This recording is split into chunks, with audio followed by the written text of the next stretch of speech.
Have you ever thought about the foundation and background success of most first world countries with their beautiful infrastructures, thriving businesses, and explosive agrarian activities? Take China, London, and New York for example. What do all of these cities have in common, you may ask? Well, it turns out, all of their triumphs or fiascos, economic explosions or downfalls, even population increase or food crisis might soon be influenced by the nation of Morocco. Perhaps not for the reasons that you might consider, but sooner than later, this future economic progression was probably defined by a tiny little creature a few centuries ago. Wondering what creature that might be? This creature is the bat. Yes, you got that right, the bat. We consider bats as things that both regulate insect populations, as well as creatures that spread uncommon diseases.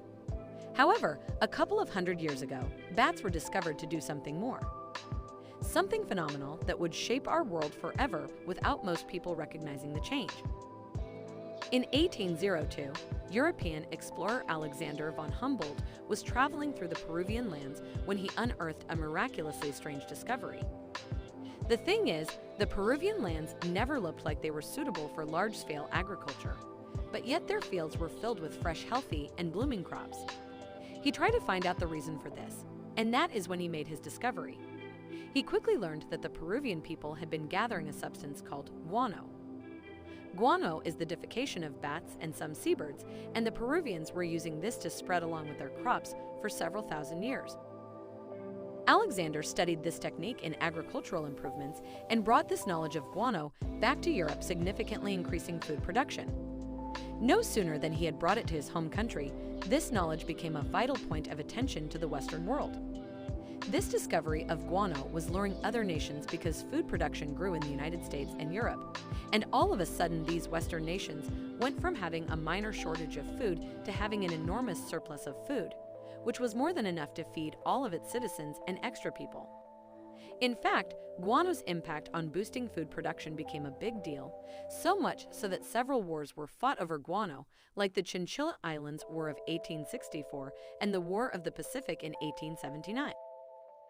The United States became so infatuated with guano that it passed the Guano Islands Act, which permitted any American citizen to claim and annex any island that had any substantial amount of guano on it. And as expected, they did lay claim to approximately 70 of such islands, mostly in the Pacific Ocean area. You see, guano became so essential to the economic population and industrial growth of the Western world, and perhaps became the most vital resource in the entire world. However, in 1913, Fritz Haber discovered an innovative formula to manufacture an artificial version of guano that we call fertilizer today. Yes, he did, and this one event, the discovery of fertilizer, became a pivotal turning point in the explosion of the world's population, which became known as the detonator.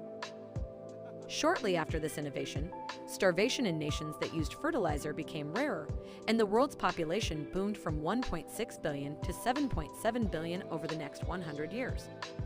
Food production and crop harvests instantly doubled in many towns that used fertilizer. Many nations with typically incongruous locations for agriculture, like the northern European countries such as Norway, all of a sudden were able to sustainably grow crops in more areas as well. Eventually, every single country's economic and population growth was indirectly grown by the food surplus created from the used fertilizer. In fact, it is projected that roughly 50% of all nitrogen in your body is directly from fertilizer that farms use to produce food. Well, enough about history. How does this invention affect us today? Fertilizer has permitted many countries to grow, and in some cases become superpowers of the world where nearly all of their citizens are well-fed and have very little food insecurity. But in 2010, some scientists began noticing something disturbing. The compound responsible for a ton of the growth that humanity has witnessed over the last 2 centuries might actually be running out.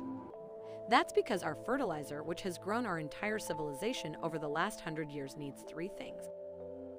If you are still watching this video, it means you love watching content around African development. If you do, then do us a favor and hit that thumbs up button. It helps us grow and helps more people see our videos. Have you done that? Let's move on. The very first of which is a nitrogen-based compound. The second is phosphate, and the third is a potassium-based compound. Interestingly, two of these compounds, phosphate and potassium, or in their raw form potash, we cannot create from scratch. You see, potash is a non-renewable resource that is largely controlled by just 4 countries. Canada is by far the world's largest producer of potash, with over 1/3 of the world's potash coming from Canada. Russia, Belarus, and China produced between 10 and 20% of the world's potash, while each and every other nation in the world collectively produces only about 19% of the world's potash. Let's reflect on that for a second. Essentially, 4 countries control one ingredient that will dictate who is or isn't allowed to produce fertilizer.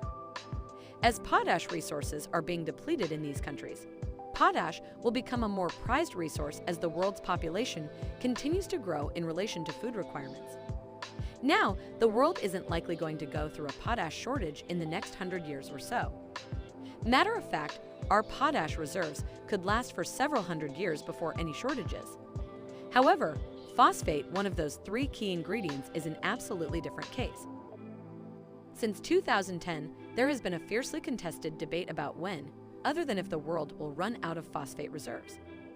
According to the United States Geological Survey, it was estimated that we currently have 260 years worth of phosphate left on the Earth, supposing that the population doesn't increase again. Also assuming that the population continues to grow at a similar rate to what it is today, we have approximately just over 100 years of phosphate left on the Earth. However, those are just estimated. That number could be much lower or much higher. But really, we don't even need to know when the world will run out of phosphate because we are already experiencing shortages and have witnessed many countries take dire economic policies to guard their own phosphate. For example, phosphate prices have increased by roughly 80% since early 2020, and in September of 2021, China banned exporting any of its own phosphates in hopes of maintaining enough phosphate to produce enough fertilizer to grow its own food for the foreseeable future. But there is one key piece of the puzzle I left out until this point.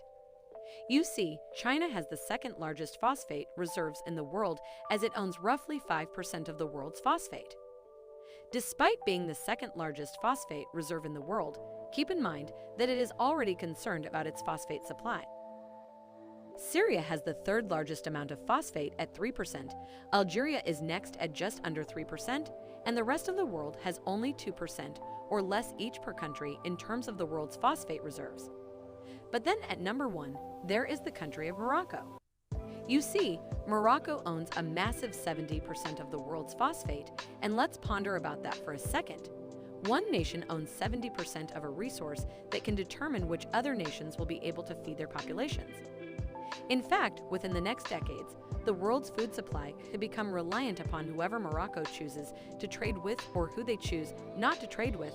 Just maybe Morocco might just sell off the phosphate to the highest bidder. There is also the potential for international conflict or cooperation, as that has been seen throughout history with any valuable resource. And this would be far from the first time that we have seen wars started or partnerships endorsed that revolved around the acquisition of fertilizer. In fact, increasingly every single year.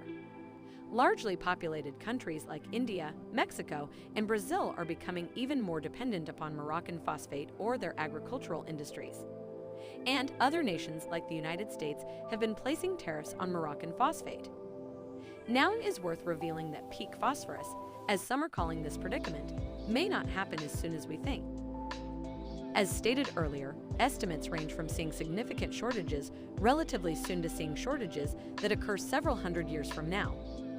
But this peak phosphorus mentality is really quite similar to what people were saying about oil in the 1950s, because back then, many scientists presumed that oil production and reserves would peak around the year 1970. Yet, the world keeps discovering substantially more oil in places like Venezuela, Saudi Arabia, Norway, Iran, and China.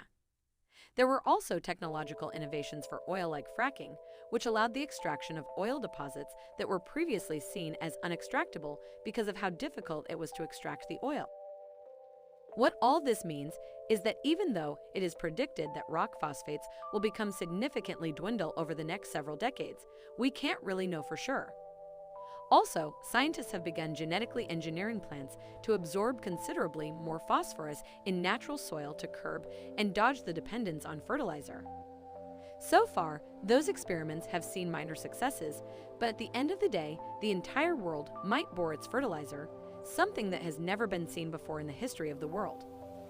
All of those old superpowers that owned a large percentage of the world's resources, like the United States, had with oil over 100 years ago, or as the British Empire had with metals in the early 19th century, or same with the Dutch East India Company of the 1600s, or the Hudson's Bay Company in the late 1600s.